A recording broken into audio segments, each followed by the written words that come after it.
विवाह विधि के साथ में तुम्हारी कन्या को स्वीकार करूंगा। विवाह कई प्रकार के बताए हैं, हमारे ग्रंथों में 8 प्रकार के विवाहों का वर्णन किया है।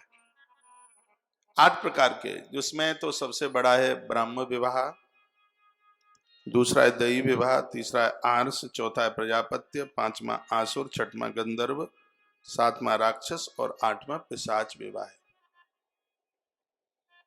2 साल पहले हमने महाभारत की कथा उज्जैन में करी, पूरा एक दिन इन 8 विवाहों के ऊपर चर्चा चली है। अभी यहां से तो विस्तार नहीं हो पाएगा, लेकिन माता पिता के द्वारा जो संबंध तय होते हैं, जिसमें माँ बाबू जी को कन्या पूजन करने का, कन्या दान करने का सौभाग्य प्राप्त होता है, इसको ब्राह्म विवाह कहते हैं।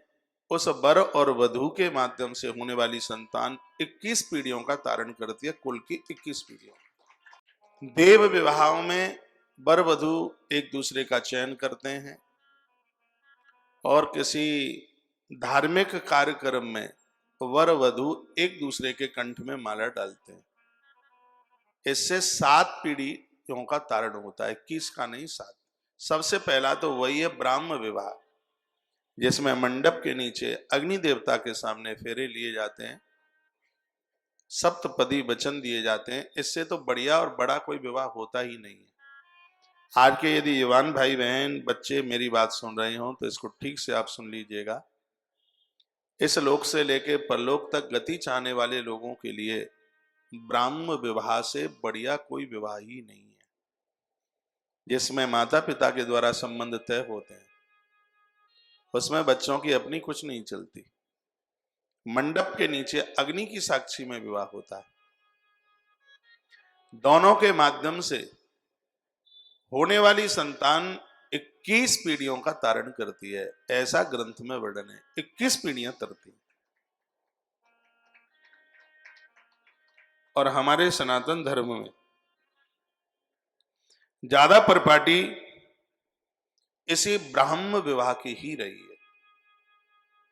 तो महात्मा करदम ने कहा था कि मैं ब्राह्म विवाह के साथ तुम्हारी बेटी को मैं स्वीकार करता हूं। बड़े हर्ष के साथ में एक बड़े सुंदर से मंडप के नीचे स्वयं विश्वकर्मा जी ने आके मंडप बनाया और संपूर्ण विधि विधान के साथ में यह विवाह संपन्न हुआ। देवता हर्षता के साथ फूलों की वृष्टि कर रहे थे, बहुत आनंद का अनुभव हो रहा था। दंपत्योपरिदापि चाभूषावास परिच्छदान,